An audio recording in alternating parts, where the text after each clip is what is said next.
Hi, guys. So it's been a minute since I came on here and filmed a video. My bad. But life tends to do that to you. Kind of just happens. Some things get in the way. But I have been pretty busy and I started a new job and YouTube kind of slipped away from me once again. But I'm back. I'm here. And today I have kind of a lengthy video for you because I realized that I completely forgot to film my March wrap up from last month, and now April is over. So today I'm going to do as best as I can, kind of a rapid fire of all of the books that I read in both March and April. So I have over 30 books to show you today. Okay, I lied. It is exactly 30 books. I read 10 books. Read and completed 10 books in March, and then I read 20 books in April. Don't ask me how it happened. I don't know. Honestly, I think I just kind of blacked out and it's all a blur, and I did nothing but read and work. And I happened to also see my friends throughout that period of time, and I went to a wedding.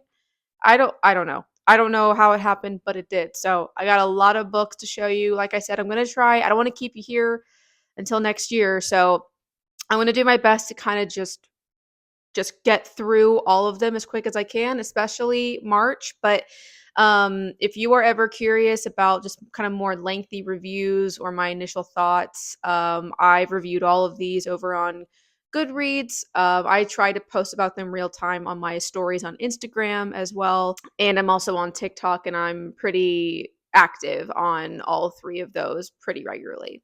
Also, moment for the shirt. It's my Aragorn shirt. Long live the king. It's my new favorite shirt. I've been wearing it all the time. And I got it from Culture Kings, I believe that's their brand name. But I'll make sure to link below. I don't have any discount and I'm not sponsoring them or promoting them by any means. I just think that their stuff's pretty cool. I've got Aragorn and I have one of Saruman as well, which I know he sucks, but the white hand of Saruman is like on the back of the shirt. And I'm like, I need it. I think I want one with Legolas as well. But anyway, that's a problem for another day. So yeah, grab yourself a snack or something to drink, and let's get through all these books because there's quite a few. So let's go through my March books first. These are in no particular order, just in how I have them stacked next to me. First, I have A Storm of Swords by George R. R. Martin. It's the third Game of Thrones book. Like, honestly, the experience of reading this whole series has been great, but reading this book specifically, holy shit. So much happens. If you have watched the show and you're familiar with the show, this is both seasons 3 and 4. So much happens in this. It's my favorite of the series so far. I am now about halfway through book 4. Also really loving it, but yeah, this is one of the best books I've ever read, period, which should be no surprise. I'd give it 6 stars if I could. It's a doozy though. It's a doozy. So much stuff happens. It's like the red wedding and the purple wedding and Danny conquers Slaver's Bay. It's like all of the meaty stuff happens in this one. So anyway, it was phenomenal. Duh. Next, I read Travis by Mia Sheridan. I am a huge fan of Mia Sheridan, but it's been a minute since I've read any of her books, and I was like, I need to change that immediately. Mia Sheridan is the author of Archer's Voice. If you're familiar with that romance book, it's really, really popular and absolutely worth the hype in case you were wondering. But this book, Travis, follows the character Travis, who is in Archer's Voice, but as like a more of a minor, not a minor character, but kind of like a supporting character in Archer's Voice. And he's a really complicated character because he honestly acts like a real dick in all of Archer's Voice. So I was interested that she was writing his story, but this takes place several years, like 8 years after Archer's Voice. And he meets this girl named Haven Torres, who she and her brother have like come into town, are trying to keep under the radar, and they just start to click and things go from there. I really, really liked this. I did not like it as much as Archer's Voice, but I still love it. And I want to make sure that I continue to read more of Mia Sheridan's work because I've been behind on that and I love her. Next, I read Project Hail Mary by Andy Weir. This was a TBR jar poll, and I know this is a very unpopular opinion. I know I'm in the minority with this. I was not a fan of this. I think I rated it 2.5 stars. This is about a man named Ryland Grace who wakes up in space, but he doesn't remember who he is or why he's in space. And so then he has to kind of piece his memories together and figure out why he's there, which he realizes this isn't a spoiler. It realizes that basically the fate of Earth relies on him. You know, Andy Weir does a good job of making everything as simplistic as possible for people like me who just like don't understand math or science. But I just felt like this whole book was really goofy and I couldn't take it seriously. And I did not like the main character. He got on my nerves. It was like nails on a chalkboard. So I was really disappointed. I know a lot of people love this. I'm sorry. I wanted to really bad, but it wasn't for me. Next, I read Then She Was Gone by Lisa Jewell. I read None of This Is True by her either earlier this year or end of last year. I can't remember. And I really liked that one. And I had heard how so many good things about Then She Was Gone. This follows a woman named Laurel Mack who her daughter disappeared 10 years ago. But she then starts dating a man named Floyd, whose daughter Poppy is the spitting image of her daughter Ellie. And so all of this stuff starts to unravel as she gets closer and closer to the family. And she's trying to figure out, are they linked? If not, what happened to her daughter? Because she wants answers. And it was okay. I didn't like it quite as much as None of This Is True. One of the main things that really irked me about this, and I know this is going to sound so silly, but there is a character in this named Poppy who is, how old is she? She's like 9 years old, I think. And all I could think of when I was reading this is I was like, I don't think Lisa Jewell has ever met a 9-year-old girl ever. Like, why is she talking like an adult, but not in like a funny way? I don't know. It kept taking me out. I'm like, this is what am I reading? This is so unrealistic. So it was okay. I expected more, honestly, but I'm still I would love to read more of her work. Then I read The Battle of the Labyrinth by Rick Riordan. This is the fourth book in the Percy Jackson series. It was really, really great. I loved it. I love how with each book, things are getting a little darker, a little bit more complicated. We're meeting more and more characters. And I did complete this series in April. So I'll talk more about the final book when I get to it. But yes, obviously, I loved it.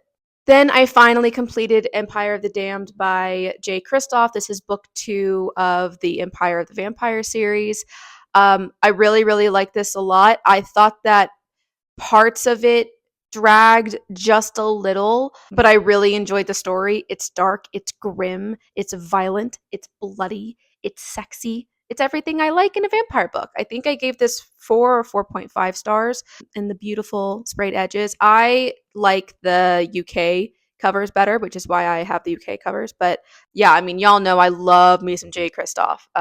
Yeah, the story is, it's not for the weak stomach, I'll tell you that, but it's so good. And like anything, I mean, I also just love his take on vampires in this. It's fantastic. So yeah, if you're thinking of picking up, they're big books, but like if you're thinking of picking up Empire of the Vampire and starting the series, I do recommend it. Next, I read Listen for the Lie by Amy Tintera, and I was lucky enough to receive an arc of this, which is why it's paperback. I really, really liked this thriller. I feel like I've gotten so picky about thrillers because I think that they can be really predictable. And I will admit, I was able to catch on to the twist of this pretty early on, but I still really loved her character work in this. I loved the main character. She has like a lot of bite to her. The concept of this is that our main character, Lucy, has been accused of killing her best friend years ago, like 13 years ago or something like that. And the whole town that she grew up in thinks that she did it, but there wasn't enough evidence to put her in jail for it. And her whole entire life was ruined because of it. But the kicker is that she does not remember what happened that night. But then she ends up coming back into town, and a podcast host wants to interview her to get her side of the story. So throughout the book, we are seeing this through podcast interview form. we're also seeing him interview other people in the town and other people involved. And there's just like all of this stuff starts to unravel. I really, really like this thriller a lot. I thought it was great. Then I read The Writing Retreat by what's her name? Julia Bartz. This was another TBR jar pull. And this is about a girl named Alex who is really, her biggest dream is to become a published author and a famous author. And she's feeling really down on herself about it and feeling very discouraged. But then she ends up winning this spot on this writing retreat to go to the estate of this very, very, very famous author along with 5 or 6 other girls. But then the longer they're there, the more they realize not everything is as it seems, and this author has ulterior motives to having all these women there to write. So yeah, this is another TBR jar poll. I did not like this. I thought it was just way too woke for me, honestly, and it just ridiculous, and none of the characters were likable. And yeah, it was just a letdown. I just wasn't a fan. I was disappointed because I thought the concept was cool, but yeah, no, not for me.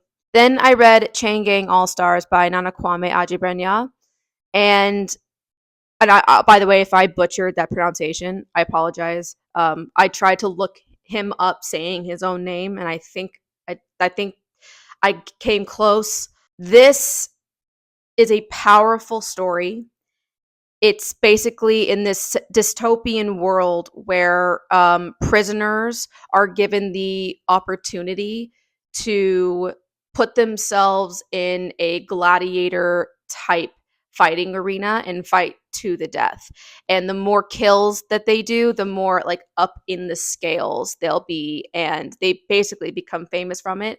And if they're able to reach the final stage, then they will be released and set and be free, and they won't have to live out the rest of their sentence.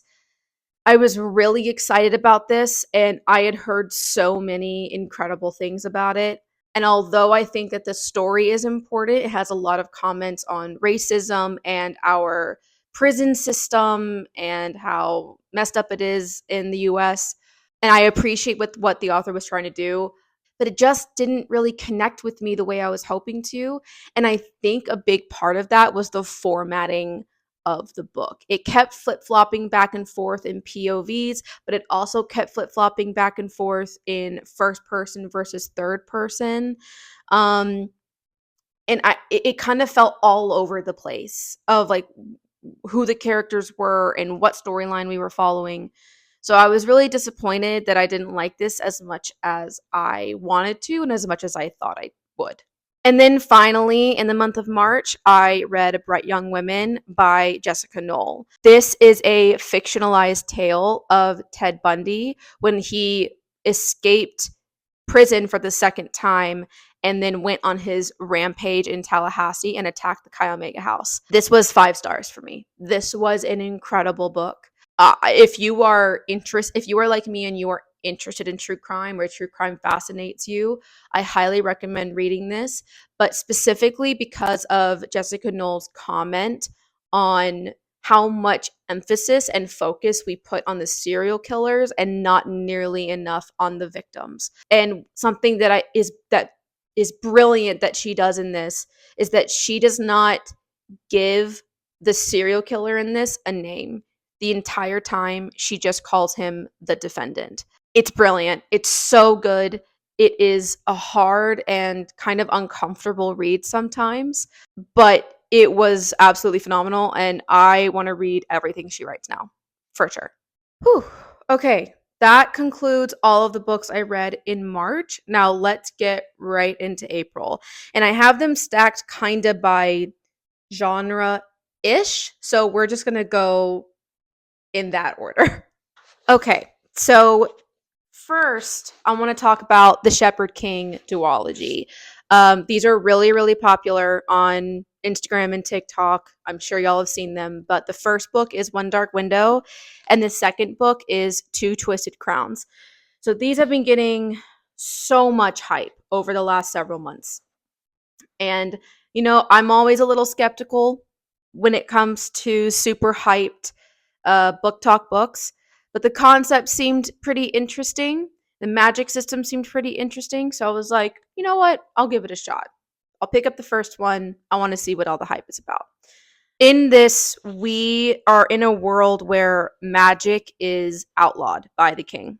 But there are these magical cards throughout the kingdom that are used for different purposes, and there are 12 of them. Like, for example, the high guards for the king are given the card that gives them like um, high speed and strength and mobility and such. There's one for invisibility. There's one for beauty, so on and so forth. Our main character Elspeth has magic in her veins, and whenever someone has magic in their blood, you can see it in their veins. And so she's been in hiding for like almost 10 years and hiding with her. She lives with her aunt and uncle and her cousin. But one day she comes across a group of highwaymen whom later she learns is actually the captain of the guards, who she realizes has his own secrets, is hiding magic himself, and is committing treason. And they end up forming this alliance. And something specifically about Elspeth is that she has this nightmare monster living like sharing her body with her and like living in her mind, so she's never alone. And we don't know who that is. We don't know why that happened to her, but it's been a constant with her since she's had her magic. That is the basic concept. It's kind of hard to explain. I remember when I read book one, I liked it, but I was still a little confused about the hype. Then I read book two and I was like, bet, I get it. I get it 100%. Book two was 5 stars. Unbelievable.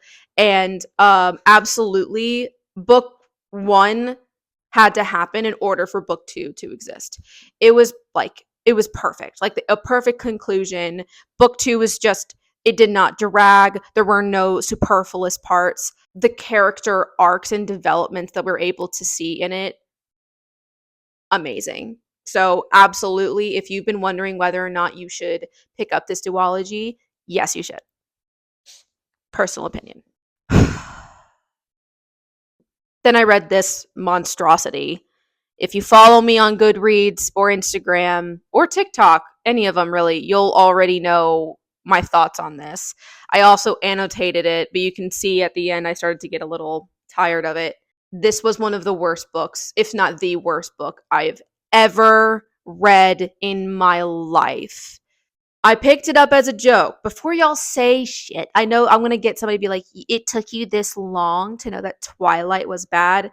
Shut up, okay? I know. I know Twilight's always been bad, but like when you're 12 years old and reading Twilight for the first time, yes, I loved it. Yes, I was obsessed with it, just like a lot of preteen, tween, teenage girls were back in the day. This was back in 2005 to 8, right? But I remember, so like, yes, I was obsessed with. I was obsessed with Edward. Whatever. I still rewatch the Twilight movies. It's a guilty pleasure. Sue me. I had been thinking about rereading the books just for funsies, like as an adult, because I haven't read them since I was in middle school. But then I remembered that this recently came out. And I remember when, this was like 14 years ago or something, when this book got leaked and Stephanie Meyer was mad and she was like, I'm not going to publish it then. You guys suck, whatever.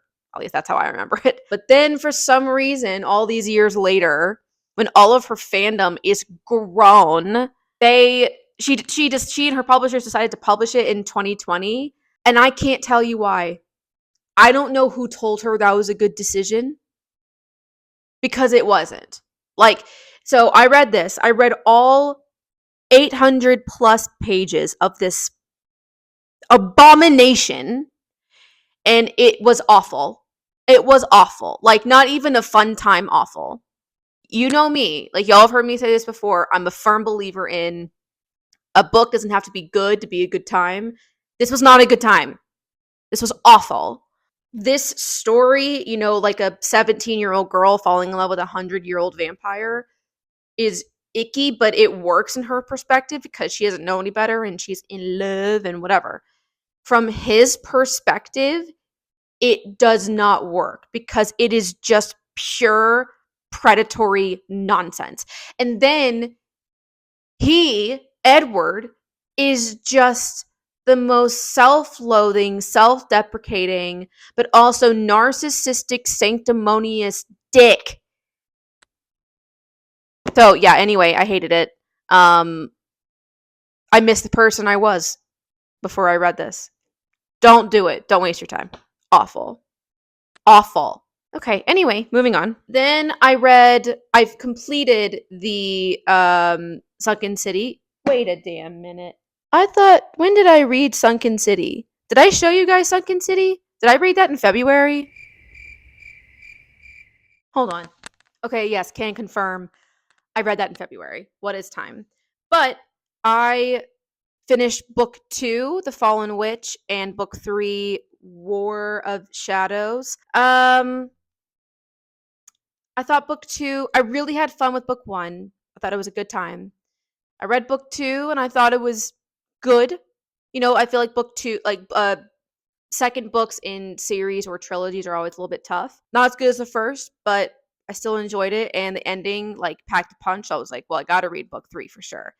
And then book 3 was just really lackluster. I felt like a lot of the characters backtracked on their progress from their character development, and it was just kind of boring, unfortunately. So the conclusion of the series wasn't my favorite, but you know, I still had a good time with it, and always want to support indie authors. And yeah, sorry, it's hard to talk about these without talking about the first book, but this takes place obviously in like an underwater city, think like similar to Atlantis. But I talk about the Sunken City, which is the first book, in my February wrap up if you want to know more. Okay, now we're getting into all of the thrillers and the horror books that I read, because I read a few. I read The Patient by Jasper DeWitt. This is a teeny tiny little book. This is almost short enough to be a novella. And this follows a very ambitious young therapist who has decided he wants to be the new therapist for this patient, this inmate in this psych ward, who has been in that hospital for like 40 years, or 30, 40 years. And every nurse or therapist or doctor or anybody that tries to treat him or spends too much time with him ends up in a terrible accident or ends up committing suicide of some nature. But this main guy isn't afraid, and he wants to see if he can help cure him. And of course, a bunch of stuff happens from there. I don't know. I was kind of disappointed with this. I really liked where it was going. I really liked the beginning. It was eerie. It was creepy. But then by the end of it, I was kind of like, mm, okay, that's kind of a letdown. I don't know. Which I feel like is kind of the case for me with a lot of horror books, but I still really like this. This is one of the rare instances where I kind of wish the book was actually longer. I wish we had more. I wish there was even more build up. I wish there was like more instances and more things for us to read about when it comes to this guy's experience and what he reads about with this patient. So, would I recommend it? Yeah, I think so. Sure. I don't know. You know, it's like when you give a book, like I think I gave this 3.5 stars. I'm conflicted because is it the best horror book I've ever read? No. Am I a little disappointed with the end? Yes. But did I still like it? Yes. So yeah, I'd recommend it. I think that it'll give you a nice run for your money, a little bit of a spin. Then I read The One by John Mars, which I actually recently finished this. I read John Mars for the first time last year when I read What Lies Between Us. And holy shit, that book, if there's one thing that John Mars is going to do, it's going to make my jaw drop. Like, he drops bombs on the reader like nobody else I've ever read. So I read What Lies Between Us, and I swear to God, every chapter I was like, what the fuck? What the fuck? What the fuck? And same thing goes for this one. So this story follows a group of 5 different people, and they have all been matched to their DNA true match. This company, Match Your DNA, they have found science to match you to your soulmate that's based off your DNA. And it's become very, very popular. Billions of people have done it, but it's also ruined a lot of relationships as well. So in this, we are following 5 different people and their experiences with it, but one of them is a serial killer. That is not That is not a spoiler. That's one of the reasons why I picked this up, was because you realize one of the five is a serial killer, and it's just bananas. It's absolutely wild. I've seen some people say that they thought it was hard to follow a little bit. I didn't. That wasn't the case for me. The chapters are really, really short, which I like, so it makes it feel like it's going really, really fast. And like each of the stories is like either really fucked up or really tragic and sad or even happy, and it's just like you get whiplash throughout the whole book. So I love this, and John Mars has like shot to the top of my list for favorite thriller writers. Absolutely. Then I read Brother by, and I don't know if you pronounce her name, Anya or Ania Allborn. And this follows a family in the Appalachian Mountains who do fucked up shit and have a lot of skeletons in the closet, literally. And we are following the main character, Michael, as he kind of gets infatuated with a girl that lives like in the town, and then his brother finds out, and then all this stuff happens from there. I had seen this on TikTok a few times, and everyone talked about how messed up it was, but how good it was. And it was fine. It was indeed fucked up for sure, absolutely. But I thought that the motivations for why everything was happening were really weak. And I don't feel like we got enough explanation for other parts of the story. So, again, that might just be a personal preference for me. So, I thought it was all right. I say if you like horror, if you like really messed up horror stuff, absolutely give it a shot, because this is like there are parts where I was like, yuck. And I thought there were parts of it that I really, really liked. So I'd like to read more of her work in the future. But it didn't quite live up to the hype that I was expecting it to. Then I read Boys in the Valley by Philip Fracassi. I literally just finished this, I think, yesterday. This is essentially Lord of the Flies with paranormal shit. This takes place in an orphanage in the early 20th century.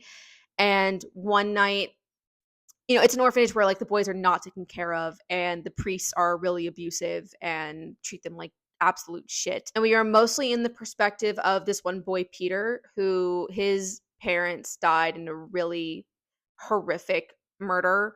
And he saw it happen. But one night, this man, the sheriff brings up this man who is dying, and the priests bring him in one night, but something is clearly very, very wrong with him. And then after that night, things just start to completely unravel in the orphanage with the boys and the priests and all that. This was so good. It was so close to getting 5 stars. The one thing that bothered me throughout the whole thing, because I couldn't figure out why the author did this and made this choice, and I still don't know, because we follow multiple different perspectives in this. A couple of different perspectives from the other boys, from one of the priests, from one of the like helping hands, Brother Johnson or whatever. Every single perspective is in the third person except for Peter's. Peter's is in the first person. And I was like, "What? Why?" I know that's so stupid for me. I'm sure that sounds really silly to y'all, like why that's what bugs me, but it seems inconsistent. And it kept bugging me, and I don't know why. Enough to be like, okay, well, I'm talking half a point. But this was so good. It was so eerie and dark. And Lord of the Flies actually happens to be one of the few required reading books that I read in school that I actually really liked. So yeah, I loved this, and I will definitely be reading more of Philip Fracassi's work. This was messed up. I'm really sad, actually. And then finally, for the thriller horror type genre, I read First Lie Wins. This was my book club book for the book club that I'm in. And I really enjoyed this. I think I gave this 4 stars. In this, we are following a girl named Evie who has everything that she could ever want. She has an amazing boyfriend that she lives with who's handsome and rich, and she has a great life, but we realize that Evie doesn't actually exist, and she is using that as a fake identity because she works basically as like a con artist and a spy. But then everything gets shaken up when one day she meets another girl who is posing as her from her actual birth name, and she realizes that her employer might be plotting against her. So it's like all of this different stuff. I really like this. I was a little nervous going into, because I feel like I saw several people say they didn't like it. I liked it a lot.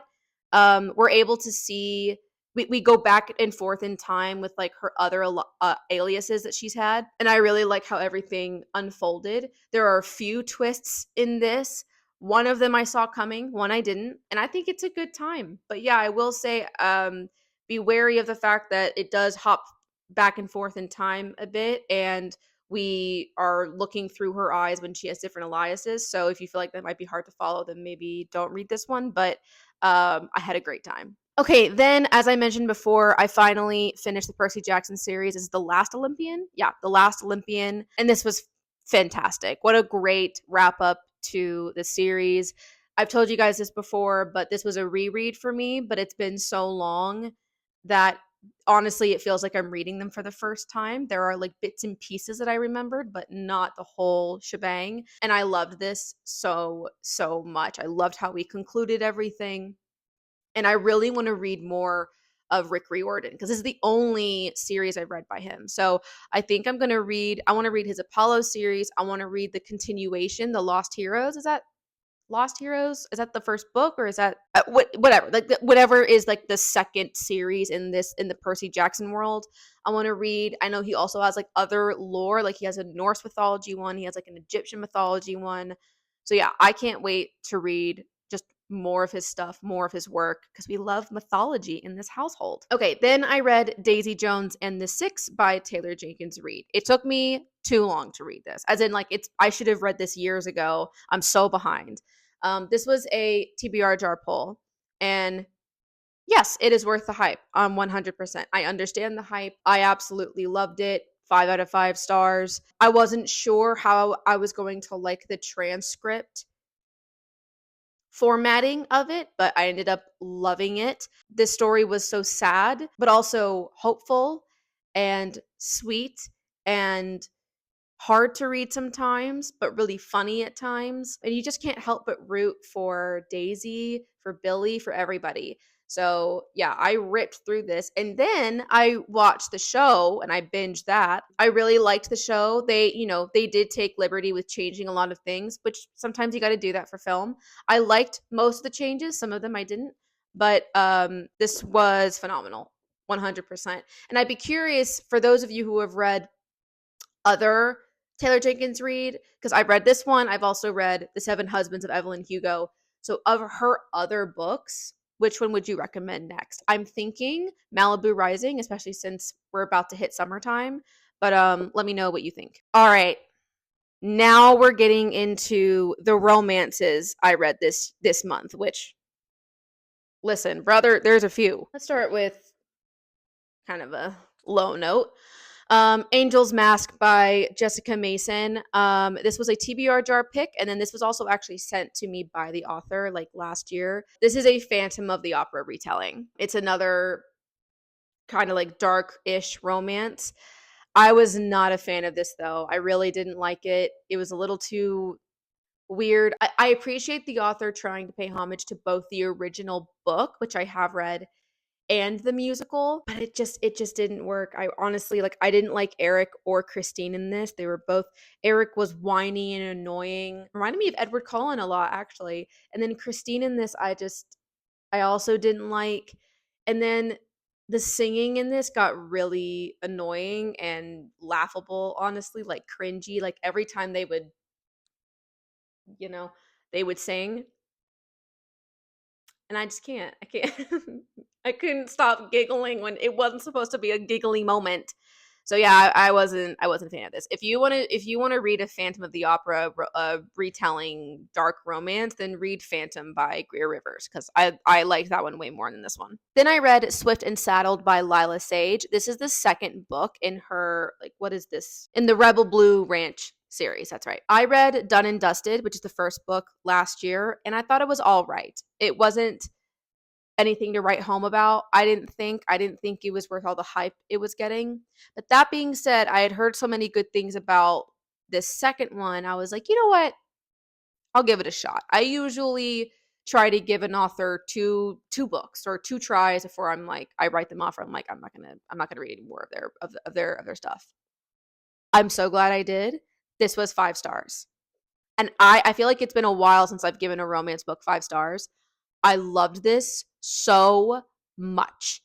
And I think I liked it so much because, first of all, I loved Wes. I loved Wes. He was an absolute simp for Ada the whole time from the beginning. And it wasn't like insta love, but it was just like he just had no it once it got to a point where he just had no shame about showing his interest in her, which I'm like, if my man ain't like that, then I don't want him. But also I just really connected with Ada and I saw myself in her so much and I could so understand her motivations, her fears, her insecurities. Oh, I just love this so much. So yeah, absolutely. I'll be reading book 3 for sure. Lila Sage has officially won me over. I'm literally just talking. Why am I sweating? Then I read Indigo Ridge by Devney Perry. Now, this was sent to me by the publisher along with book 2 and book 6. First of all, it says as seen on TikTok.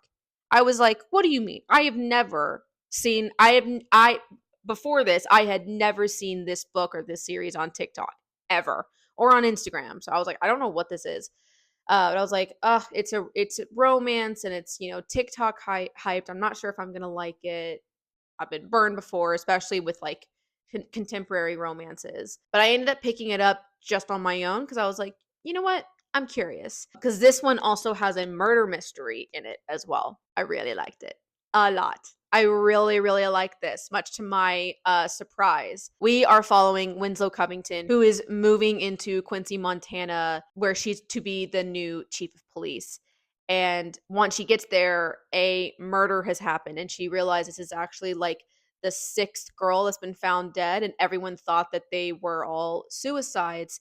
But she's like, something's fishy about this. She ends up also meeting Griffin Eden, who is one of the sons of basically the people that founded and run the town, and they end up forming this romance. And so throughout the book, it is the development of their romance while also her solving the mystery of the murder. I really liked it. I forgot how much I like romance murder mysteries, like romance thrillers. I wouldn't say this is really thriller. There's nothing thriller about this. It's just the murder mystery. But I loved it. I really liked Win as a main character. I loved Griffin as well. I think I gave this 4.5. So absolutely I'll be reading book 2.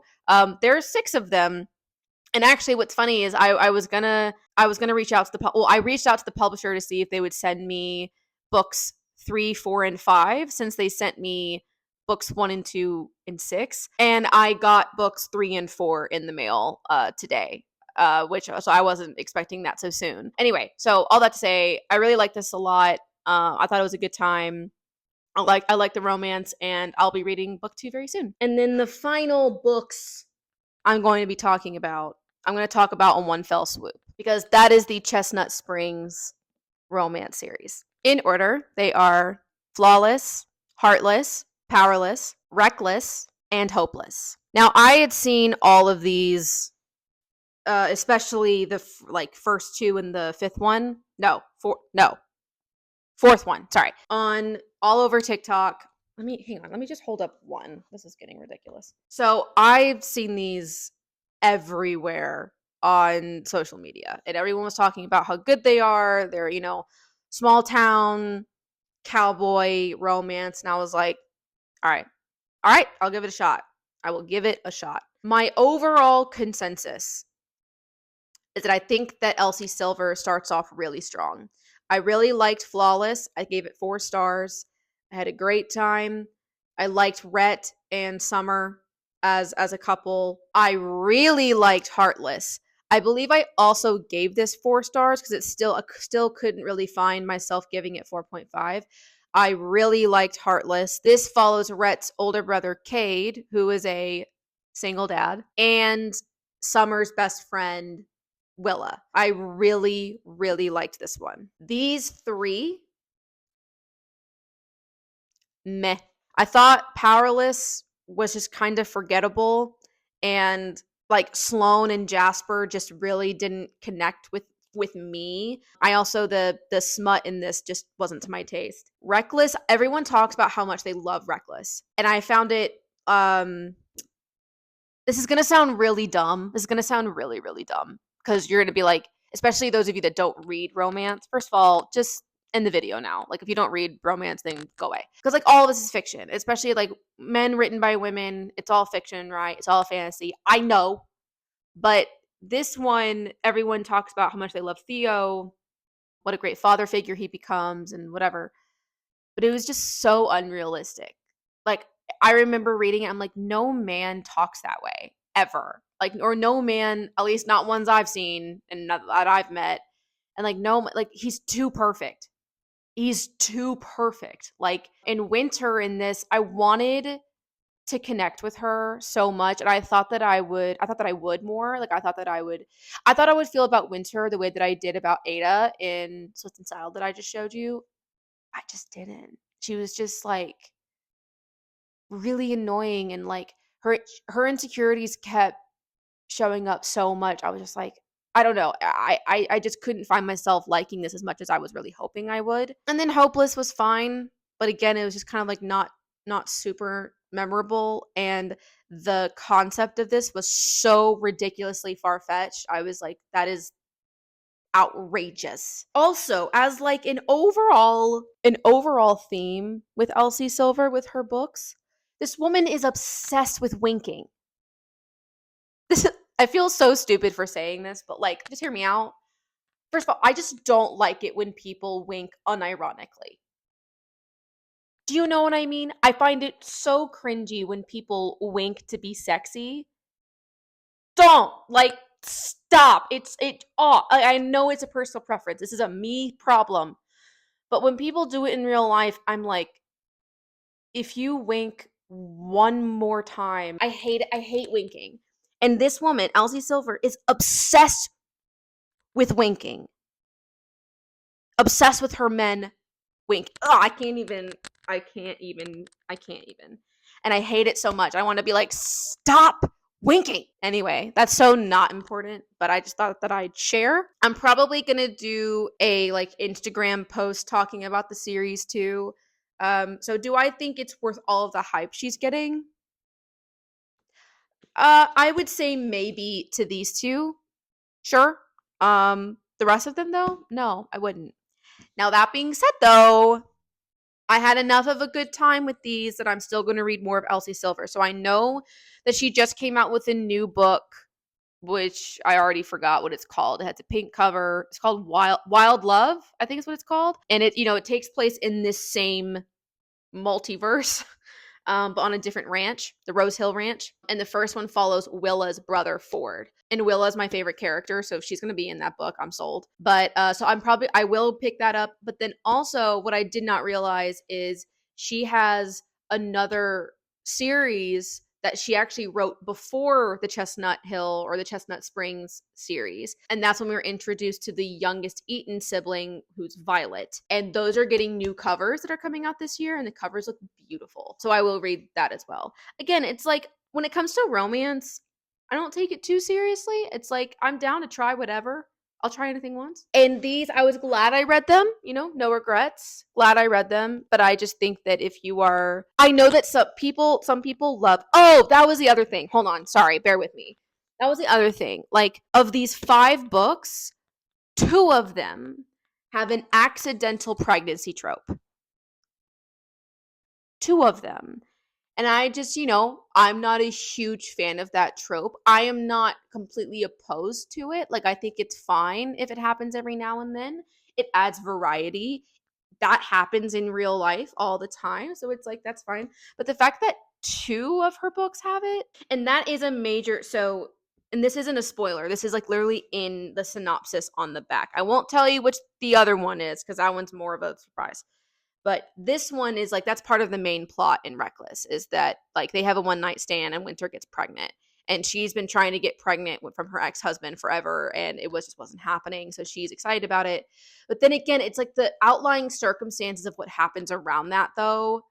It's ridiculous. Anyway, that's all I'm going to talk about for now. If you want me to make a whole video going into detail of all of these, I'm happy to do that. I'm also going to do, like I said, an Instagram post going into it. So yeah, not my last venture when it comes to Elsie Silver. Okay. Done. 30 books read over the last 2 months. I've said it once and I'll say it again. Remember, that reading pace is not normal. I do read quickly, but I also happen to read romance and thriller slash horror books very, very quickly. Okay. And yes, I have a job and yes, I have my social life, but like, I also, I mean, this is my main and only hobby. With any of my free time and all my free time, I'm reading. So please don't feel like this is normal. I wasn't trying to read this many books. It just kind of happened. There were several nights I stayed up really, really late reading. And just read at your own pace, guys. Whether that's 30 books a month or one book a month, it doesn't matter. Just read when you can, if you can, for as long as you can, whenever that is, even if it's 15 minutes a day. But yeah, thank you for watching. Sorry I've been a little MIA on here specifically, but if you don't already, like I said before, I would recommend following me on Instagram and TikTok because I'm very active on both of those apps. But I hope you enjoyed. Let me know if you've read any of these and your thoughts, if you have any questions about any of the books that I featured today. And I will just see you guys next time. Okay, bye.